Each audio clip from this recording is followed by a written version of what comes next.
Namaskar. A warm welcome to World News and Indian Perspective on All India Radio. This is Manoj Singh Rana, and with me is Renuka, bringing glimpses of the major developments of the day from across the globe. Over the next half an hour, we shall bring you the latest from the world of politics, economy, sports, entertainment, and more. The headlines. Defence Minister Rajnath Singh says India will give befitting reply to anyone who casts an evil eye on the country. China restarts visa application process for Indian nationals after a hiatus of more than 18 months.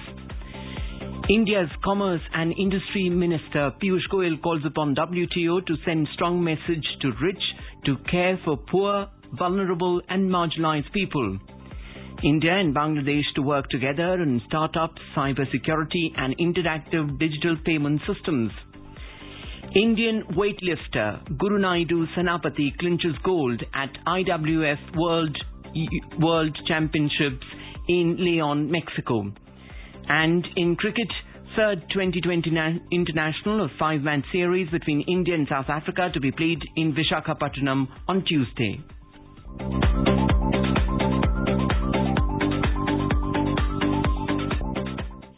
India's Defence Minister Rajnath Singh has called for greater jointness of civil administration and armed forces to further strengthen national security and deal with future challenges that may emanate from the ever-evolving global situation. A report. Addressing the participants of 28th Joint Civil Military Training Program at Lal Bahadur Shastri National Academy of Administration in Mussoorie, the Defence Minister pointed out that the concept of national security has broadened as many non-military dimensions have been added to the more general aspect of protection from military attacks. Mr. Singh was of the view that unless the silos of the civil administration and armed forces are broken to deal with hybrid threats, the nation cannot expect adequate preparedness to respond to future challenges. He asserted that India is a peace-loving nation which does not want war. It has never attacked any country, nor has it captured an inch of anyone's land. However, if anyone casts an evil eye on India, it will give a befitting reply. The Defence Minister described the Russia-Ukraine situation and other similar conflicts as proof that the world is witnessing challenges far beyond conventional warfare. He clarified that full-scale wars have been replaced by proxies and non-combat wars. He said technology, supply line, information, energy, trade system and finance system are being weaponized, which can be used as a weapon against us in the coming times. He asked people's cooperation to deal with this widened scope of security challenges. Mr. Singh added that the steps taken to modernize the armed forces and make the defense sector Atmanirbhar have started to yield results. Now, India is not only manufacturing equipment for its armed forces, but is meeting the needs of friendly countries as well, in line with Prime Minister Modi's vision of Make in India, Make for the World. This is Saira Mujtaba for World News All India Radio. China has restarted the visa application process for Indian nationals after a hiatus of more than 18 months, as it had effectively banned visa for Indians and flights to and from India since November 2020.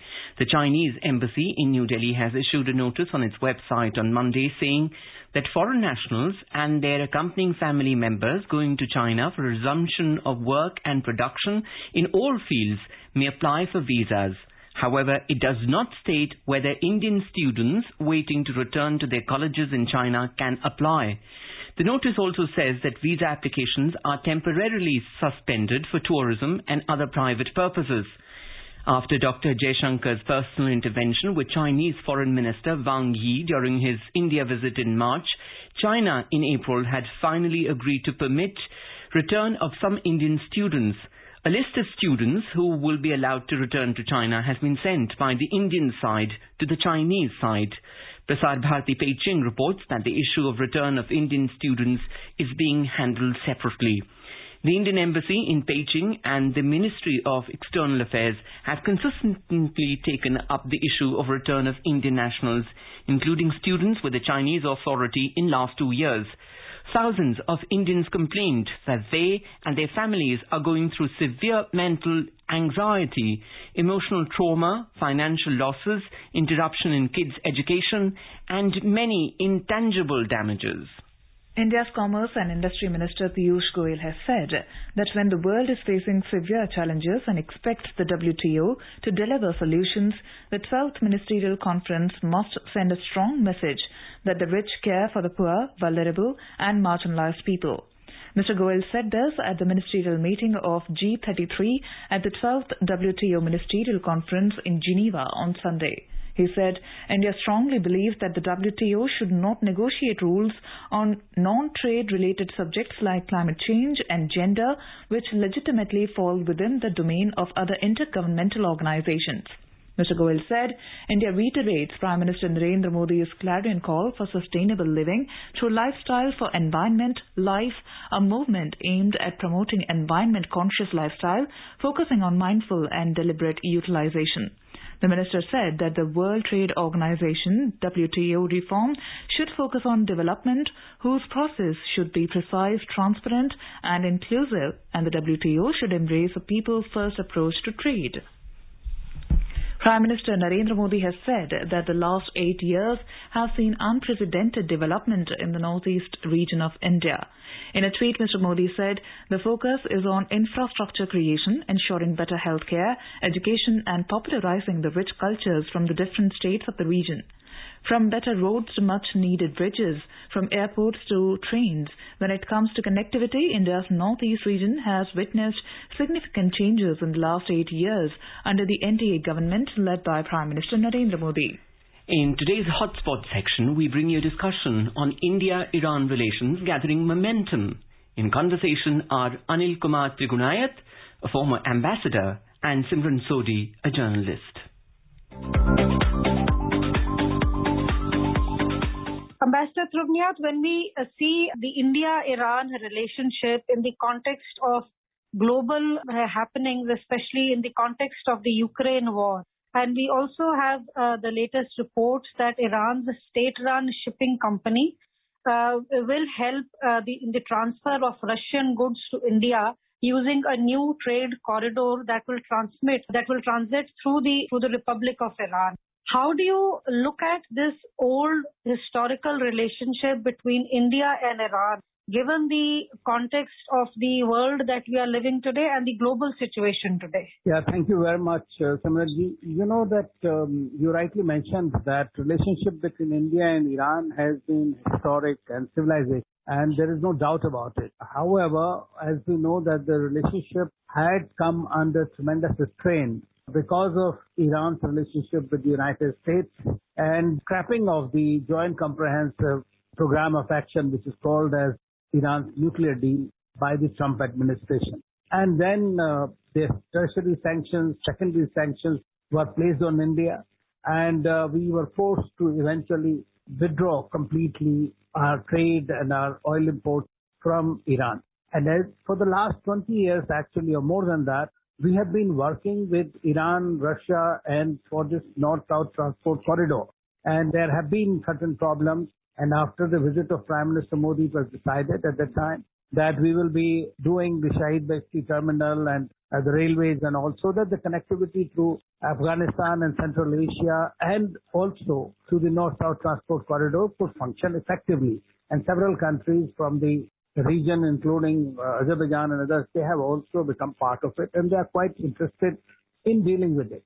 And now we are facing second issue, because the first issue somehow, despite the setback that was caused because of the American sanctions, there have been political exchanges, there have been economic exchanges to the extent possible. India also helped Iran in the pandemic times and otherwise as well, whatever is possible in that area. But now that we are seeing is that in the last 15 days, as you have seen, that we have had two visits. Their foreign minister was here, the invitation of Dr. Jaishankar, and he had a meeting with Prime Minister, he had a meeting with the National Security Advisor, and they had longish talks with Dr. S. Jaishankar, during which all these issues were discussed, whether it is trade, economic, political, strategic, Afghanistan.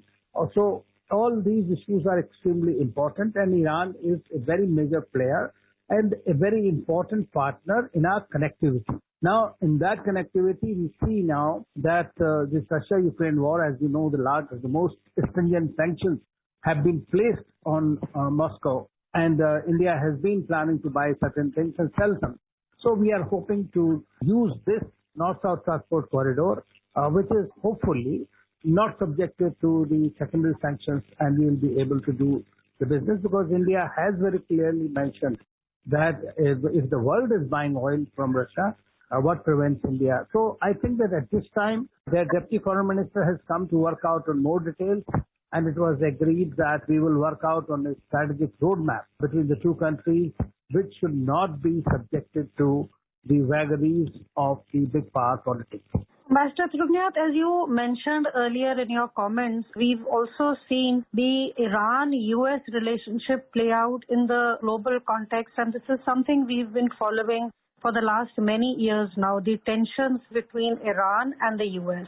India is in a unique position in the sense that it shares an excellent strategic partnership with the US, and it also shares this historical strong bilateral relationship with Iran. How do you think India going forward has to manage this delicate balancing where you have a strong relationship with Iran, but you also are maintaining a relationship with the US, while globally we see that US and Iran is one relationship that is almost always very tense? Yes, you are right, absolutely. It is a very delicate dance, and it's not that easy to manage, and we have suffered, as you said it, but that is also, suffering has given us certain kind of better understanding of how to prepare ourselves in a future course. And that's why when this happened with Russia, India has taken a very different approach this time.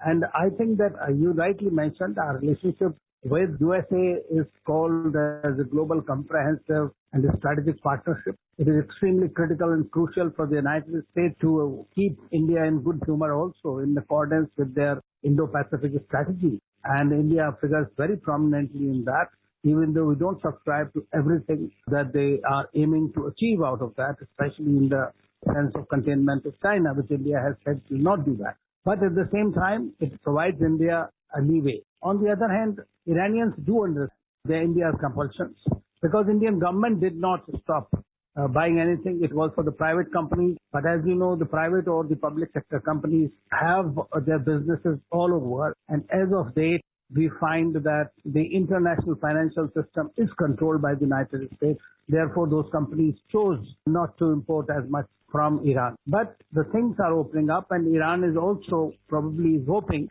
that given India's the policy of strategic autonomy and the change in the world global order that's taken place, and in my view has been expedited by the Russia-Ukraine or Russia-US conflict that is going on today. And therefore, we don't know how it will emerge eventually. But at the same time, both India and Iran will be stronger players. Iran has been under sanctions for a very long time. It has learned how to live with it. And India understands how to deal both with Iran and USA, as well as with Russia and China. Mr. Trugnath, we also see that since Russia has been sanctioned over its war on Ukraine, we also have reports that Iran is now keen to revive, and you had also mentioned this earlier, the stalled project to develop the North-South Transit Corridor that uses Iran to link Russia to Asian export markets. And eventually the plan also involves building a railroad line that will help transfer goods which arrive at the Iranian Caspian seaport to the port of Chabahar. How do you see this plan which aims at this increased connectivity between the Middle East and India? How do you see this plan working out in the near future? As I said that this international North-South Transport Corridor that has been discussing this, a lot of activity has happened, in fact, from 2002 onwards. And in recent years, we have seen that it has picked up quite a bit. The Russians are very keen. The Iranians are also very keen. And India, of course, are very, very keen. And so are some of the Central Asian countries which are part of this exercise. And a lot of connectivity issues have been resolved. There have been customs making a single invoice, and through that single invoice, they should be able to take the goods from India to Russia, or Russia to India, or to Iran, or some other country. So that was something that has been now harmonized. There is this Shahid Beheshti port, which India was to reconstruct a very long container facility, handling facility there. So during these last few years, it has not been used as much as it should have been. It has a big capacity of 8.5 metric tons. but it could be, it was only about 10 to 15% because of the kind of uncertainties and the procedural problems and certain connectivity issues. This is now moving forward at a much faster pace. What I know is that both Russia and Iran and the other countries like Uzbekistan and others who want to be part of it are very keen and completing the road and rail connectivity in between. And you rightly mentioned about the Caspian Sea, and that is another freight corridor that they are working, and there are discussions going on how to include Chabahar port into the international north-south transport corridor. So that is also now becoming a reality. It will be good for everyone because it reduces the time of transporting goods, it reduces the cost significantly. I think that everybody is very sure, and that's why today as we are talking, we have the Deputy Foreign Minister in charge for economic cooperation who's visiting India from Iran immediately after the visit of his foreign minister. Mr. Trubniyat, we also see that when we talk of India-Iran relationships, and of late we have seen the situation in Afghanistan is also the effects that Afghanistan has had globally. This is one situation that also gets discussed between India and Iran very often, because both India and Iran again have some very strategic concerns when it comes to the safety within Afghanistan and how the instability in Afghanistan can in effect turn around and affect the regions around it, especially countries like India and Iran. How do you see the common concern, if I may put it like that, on Afghanistan, then helping India and Iran also evolve a common approach towards dealing with the regional security situation in our region? Well, you're absolutely right. In fact, if you remember during the first war in 2000, India had and Iran were and Russia,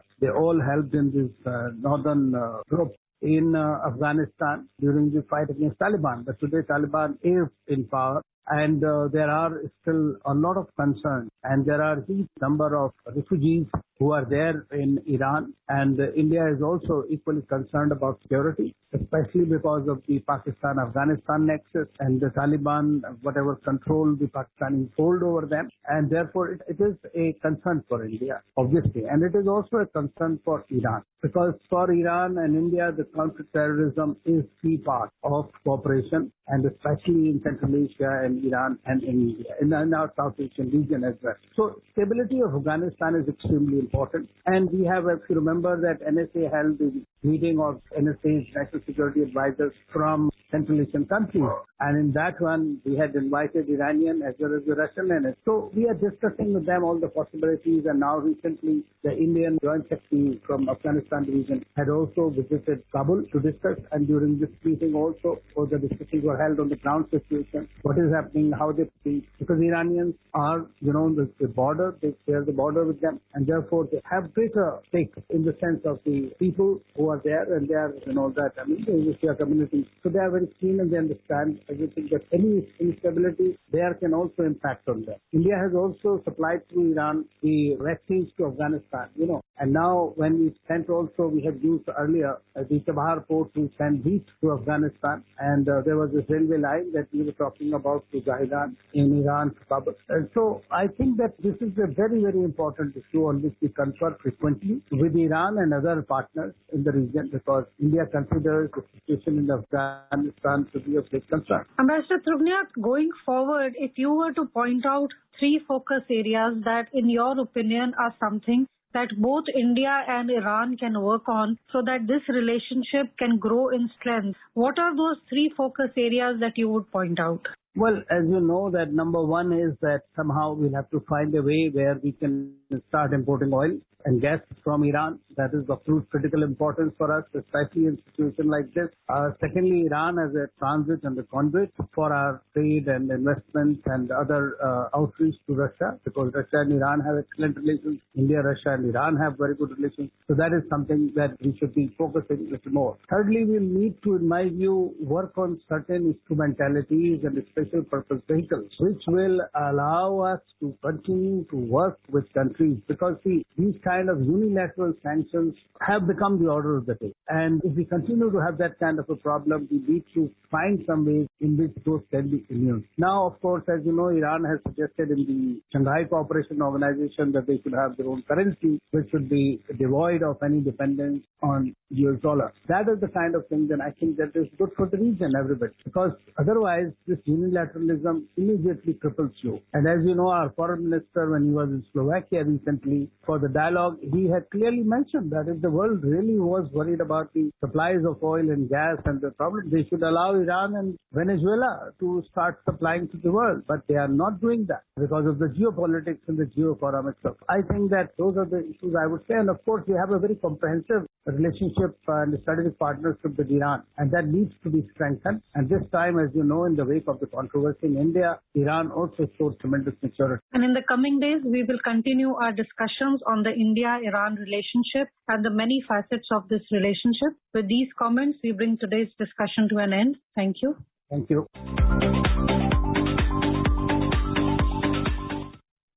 This is All India Radio giving you the world news. For quick news updates around the clock, follow us on Twitter at AIR News Alerts. The High Commissioner of India to Bangladesh, Vikram Doraiswamy, has said that the relationship between India and Bangladesh will be further strengthened by working together in areas like startups, cybersecurity and interoperable digital payment systems, IDPS.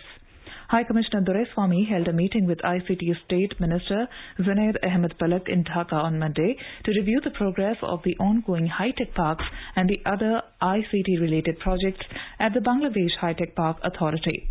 State Minister of ICT, Zunaid Ahmed Palak, said that the proposal for implementation of the IDPS has already been sent to the Planning Ministry. Both the countries have agreed to set up Bangladesh India Edutainment Centre in 64 districts of Bangladesh with financial assistance from India. They have also agreed to further take forward the Startup Exchange Programme.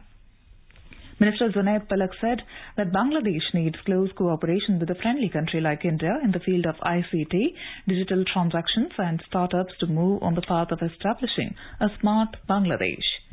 Ukraine's Deputy Foreign Minister Dmytro Senik said that the country has established two routes through Poland and Romania to export grain and avert a global food crisis, although bottlenecks have slowed the supply chain.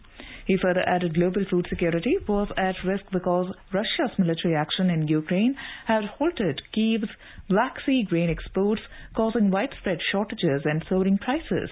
Ukraine is the world's fourth largest grain exporter. US campaigners have welcomed a potential cross-party deal on gun safety reforms, even though they stress that the proposals do not go far enough. The plans include tougher checks for buyers under the age of 21 years and cracking down on illegal gun purchases. The proposals were announced by a cross-party group of US senators on Sunday. Crucially, the proposals are supported by 10 Republicans, meaning they have the numbers to be voted into law. President Joe Biden also said the plans were steps in the right direction, but they fell far short of what he and many Democrats have been calling for. The US has the highest rate of firearms deaths among the world's wealthy nations, and recent attempts to tighten gun laws have failed to get the required support in the Congress. China's capital, Beijing, is again witnessing a new wave of COVID cases only few days after it announced a cautious reopening of public venues, and has again started mass testing for the next 3 days starting Monday, as the commercial hub Shanghai conducted mass testing to contain a spike in cases tied to a hair salon. COVID curbs have returned at many places, throwing 22 million residents of Beijing back into a state of anxiety. The 38th India-Indonesia Coordinated Patrol between the Indian Navy units of Andaman and Nicobar Command, ANC, and the Indonesian Navy is being conducted from Monday to 24th of this month in the Andaman Sea and Straits of Malacca. This is the first post-pandemic coordinated patrol between the two countries. As part of the Government of India's vision of Sagar, security and growth for all in the region, naval component under the aegis of Headquarters ANC undertakes coordinated patrols with other littoral countries of the Andaman Sea along respective exclusive economic zones towards enhancing regional maritime security. Indian weightlifter Guru Naidu Sanapati clinched gold medal in men's 55 kg event at the IWF Youth World Championships in Leon, Mexico on Sunday. Two other Indian weightlifters, Vijay Prajapati and Akansha Kishore Vyavhari, clinched silver medals on the opening day of the event. Sanapati won gold medal in men's 55 kg event with total lift of 230 kg. He lifted 104 kg in snatch, winning silver, while 126 kg lifting in clean and jerk the finish at the top to grab the gold medal. In cricket, the third 2020 international of the five-match series between India and South Africa will be played in Visakhapatnam on Tuesday. Being defeated in the first two matches in Delhi and Cuttack, it will be a do-or-die encounter for India, as a win will keep them alive in the series, while another defeat will mean the loss of the series. South Africa took a 2-0 lead in the series, defeating the host by 4 wickets at the Barabati Stadium in Cuttack on Sunday night. Now let us have a look at the major developments around the world as reported in the foreign press. First, we have a look at the press reports on China. South China Morning Post writes in an opinion piece that domestic abuse in ancient China was common and a woman's punishment for divorcing her husband was harsh. TOI writes Dhaka is treading cautiously on economic assistance from China as it has nixed a proposal for high-speed Dhaka-Chittagong railway line that China was aggressively pursuing. SCMP writes China is wooing Pacific nations, but can it win trust? Now let's have a look at the press reports on Nepal. Republica reports that Nepal has demanded international forums including the World Trade Organization, the United Nations and various multilateral funding agencies to ensure adequate transitional support to facilitate smooth, irreversible and sustainable graduation from the least developed country status. Khabar Hub reports that China has been using private military companies to maintain a discreet military presence in Africa without being seen as another colonial power. Now let's have a look at the press reports from Balochistan. The Balochistan Post reports that protests and demonstrations against the enforced disappearance of 2 Baloch students of Karachi University were held in Karachi and Turbat on Sunday. Now let's have a look at the press reports from Pakistan. Pakistan Observer reports that PTI chairman Imran Khan on Sunday said that his party wants immediate elections in the country. Now let's have a look at the press reports from Afghanistan. Tolo News reports that Maulvi Abdul Kabir, the PM's political deputy, said that the Islamic Emirate wants good relations with the international community, especially with Islamic countries. Tolo News reports that for the first time in Herat province, businesswomen and girls have formed a permanent market called Friday's Market to help them advance in their careers. Now let's have a look at the press reports on Bangladesh. Bangladesh has urged the WTO to impose an embargo so the exporting countries can't abruptly stop the export of food grains without prior notice to the importers, reports Dhaka Tribune. Approximately 35,000 people have been marooned due to flash floods caused by heavy rain recently in the Kurigram area of Bangladesh, reports UNB. A quick look at the headlines once again. Defence Minister Rajnath Singh says India will give befitting reply to anyone who casts an evil eye on the country. China restarts visa application process for Indian nationals after a hiatus of more than 18 months. India's Commerce and Industry Minister Piyush Goyal calls upon WTO to send a strong message to rich to care for poor, vulnerable and marginalized people. India and Bangladesh to work together on startups, cybersecurity and interactive digital payment systems.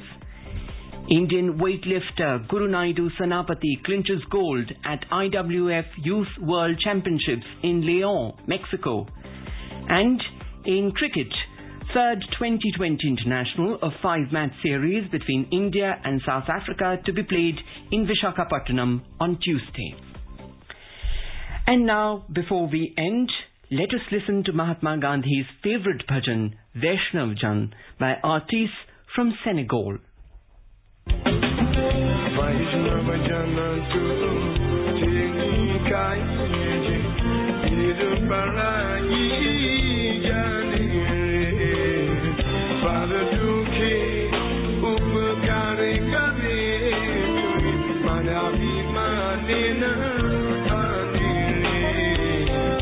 Sakana luka ma zaune bande